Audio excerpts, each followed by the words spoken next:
Welcome back to another Artist Spotlight, and today I am joined with Harmony Malewich. Hello. So, let's get right into it, shall we? So, you're big into theater, Yes. you sing. Musical theater is my specialty. Musical theater is where you kind of thrive. That's what you like, yeah? Let's start with when you got into, well, first of all, let's start with what school you go to. I go to Carthage High School currently, and I've been in the Carthage School District since I was in the first grade. Okay, and where were you before that?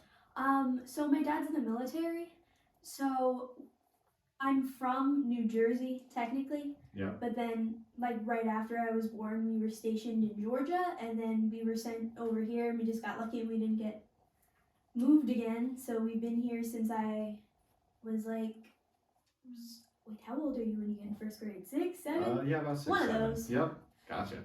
Okay, so you've been here for a good time then, yeah, right? And when did you end up getting into musical theater? Well, I've always been a dramatic person. I'll just put that out there. I've always loved to sing. I've been singing since I was this small, which, considering how short I am, wasn't that long ago. But basically, it's just always been something that I enjoyed so much that it just it was just part of me. Yeah. It was something that I never really had to think about. And then there's one particular movie that I think kind of cemented musical theater for me, which was The Greatest Showman.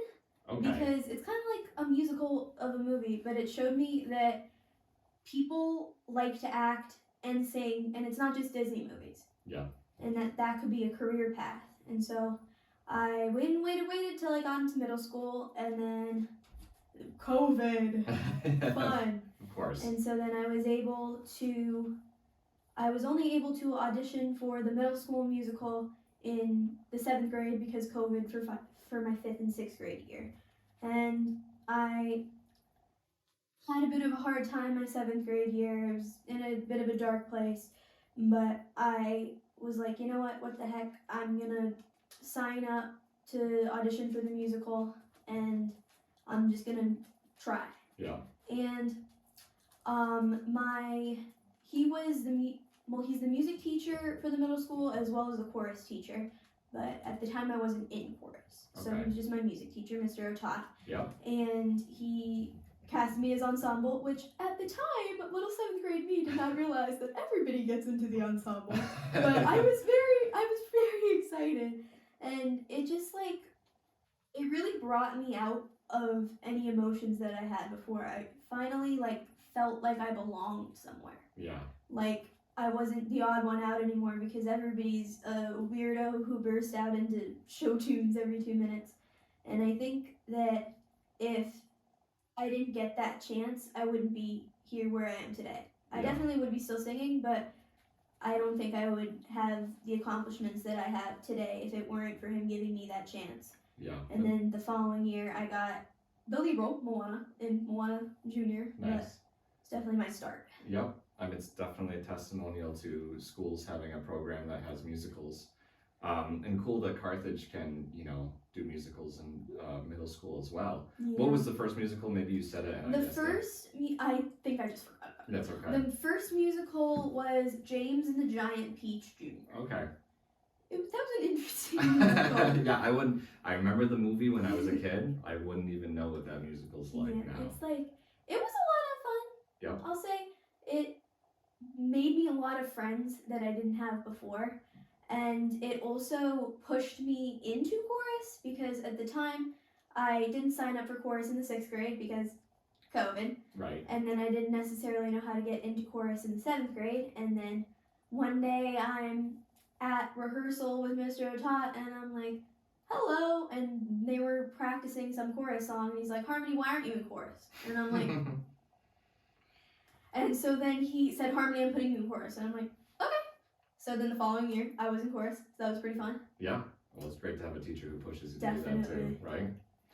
And what grade are you in now? I'm currently in 10th grade. You're in 10th grade. Yes. And I saw you because you performed in the Pivot Talent Show, which you did a great job. You did a piece from Les Mis, right? I dreamed a dream. Do you have a favorite musical as of like today that you could say?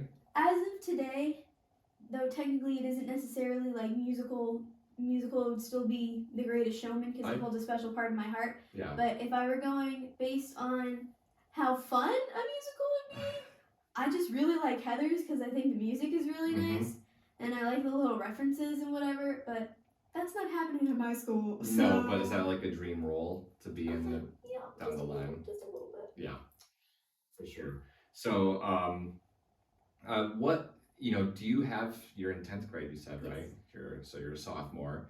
At this point, do you have plans for after school, or are you still kind of thinking about those? If you're anything like me, I'm kind of thinking about it. So far, I've had some opportunities to help me expand my acting. Like I was in New York State Summer School of the Arts this summer. Awesome. And so they gave me like a lot of opportunities to see what professional acting was like and what it would be like to pursue a career in professional acting, which obviously the dream is to continue to sing and act. I think if everything goes to plan, I'd like to focus mostly on musical theater because that's just it's just the thing I love the most. There's just something about an audience that like keeps me going. Like it's the only thing I can think about is doing the absolute best that I can so I can please the audience and make them laugh or make them cry a little bit. And so the audience is a pretty big deal for me. But if I'll take what I can get. Yeah. I would definitely do movies if I could do that. But worst case scenario, I want to become some form of teacher and hopefully be able to be the kind of teacher that helps participate in the musicals and stuff and kind of follow in the footsteps. Yeah, and being a teacher is like giving yourself back to the students and trying to inspire them, so that's great. So, is there anything outside of the performing arts in general that you enjoy as well? Well, a big part of my life is performing arts and singing. Singing is a really big thing. But in my downtime, I'm so sorry. You got up and I kicked you. No, I'm sorry. If he didn't shout about it, he's okay. And even if he did, he's still okay. But in my free time, I like to do a lot of creative things, just in general. I never really stray past creativity. I hate sports. Sports aren't happening. Yeah. Nope. Actually, there was a get to know you worksheet for my theater class, and Mr. Goodmere, he put favorite sport / team, and I wrote no, period. So creativity is a big thing. I'm always doing some sort of project, whether it's like making pretty pictures to go in the front of my binders, or a big thing that I've been doing recently is I make jewelry.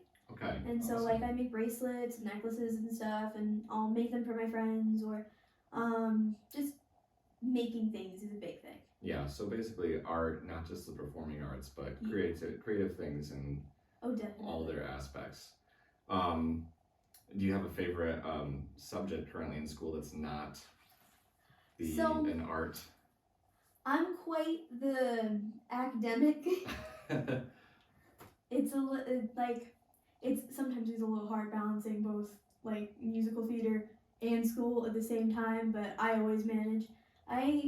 It honestly is a kind of hard question for me to answer because I really do like aspects of every class that I have. I don't hate any of my classes. I don't dislike any of my classes unless a couple of my teachers are a little mean. But I think probably one of my favorite subjects, though they're very close, like neck and neck, my favorite subject would probably be math. Yeah. The best way I can explain it is there's stability in math. There's formulas, and it always goes back to said formulas unless there's some weird odd rule, but for the most part it's formulas and there's rules and you have to follow them, and I like the stability. Yeah, now you're speaking my language. Yeah. I actually majored in math in college, so very nice. Now let's say that you're talking to someone who is in middle school and around the age that you were when you decided to or that you got to participate in your first musical, right? What do you say to someone in that position who, I mean, like, you know, maybe they're like you. You know what I mean? They Yeah. they already had a little bit of passion. What do you say to that person? I'd say just do it. Like, no hesitation, go for it. It doesn't matter what role you get. If you get a nice big role, a main role, fine. But being in the ensemble and being part of a musical is just the most wonderful experience I could ever suggest to anybody. It's not necessarily even about the role. You can enjoy what you do, you can enjoy your role. I loved when I was Moana, but I will say that when I was just ensemble in the 7th grade, there's just like a connection you form when you are interacting with people for every second of a couple hour period, and you really form like almost like a familial bond. Yeah. And it's not necessarily that I didn't get that same bond when I was a lead role, but I spent less time with the rest of the ensemble, and so I feel like I missed a little bit of the bonding. Yeah, so it's rewarding either way. And Definitely. as you said at the beginning, I mean, you were excited to get the ensemble role, even though everybody gets it. Yeah. But I like that you talk about, you know, and we talk about this with Harmony a lot, the community that gets built, especially in theater groups and stuff like that, to put on a performance, to take that time to do it. You end up building a lot of bonds with people who have similar interests, you know? Anything else that you wanted to mention today that I didn't bring up? Trying to think. I said something about New York State Summer School of the Arts. I'm in the advanced choir at my school right now. Very good. I'm in my school play this year, actually. That's right. Let's talk about your Last school year, play. I didn't get into the school play, which it didn't at the time. You know, I'm a freshman. I gotta work my way up the ladder. But actually, that is something I would like to mention. I think it's very important for people to keep trying, even if you don't necessarily get exactly what you want the first time. Yeah. When the first time that I auditioned for the play, I did not get in. But I didn't let that stop me. I was a little bit disappointed, but I kept going on. I made it an effort to show that I was really passionate in my theater class. I kept doing other activities outside of it so that I didn't have to just do nothing all the time. Life just has to go on, even if something disappointing happens. And it's okay to be disappointed with something too. The musical comes around, and I got into this ensemble, funds. That's great. Yeah. That's time. But this year I auditioned and I got a main role in the play, so that was pretty exciting. Awesome. But I don't think I could have done that if I didn't accept the disappointment and try again. Yeah. When let's talk about that play. Do you remember? And if you don't remember, we'll put it in this article that we'll make. But do you remember when it is? The play that I'm in currently. The play that you're in currently. So the play I am in currently is called The Actor's Nightmare, and it is a short play because Mr. Goodmary is doing 2 short plays instead of 1 long play this year. I can't remember what the other one's called, but mine is called The Actor's Nightmare. It's about a man who ends up in a play production, and he's not been to any of the rehearsals. He has no idea what's going on. He doesn't even know his own name. And I get to play Sarah, the grand actress. One of the other roles is Ellen, an actress, but not as grand as Sarah. Right. And it is November 1st and November 2nd. Yeah, and that's at Carthage High School. High School Auditorium. It's normally like, if I remember, I think they do like a Saturday matinee show, if I remember. Okay. Yeah, and we'll try to put the details of that under this video, so should be good there. Awesome. Well, thank you so much for being our guest for this month, the month of October, I believe it should be, that this will go up. And it's Harmony Malewich, right? Thank you again. Thank you so much for having me. Of course. And thank you so much for letting me get to meet this little girl. Yes, well, he enjoys us.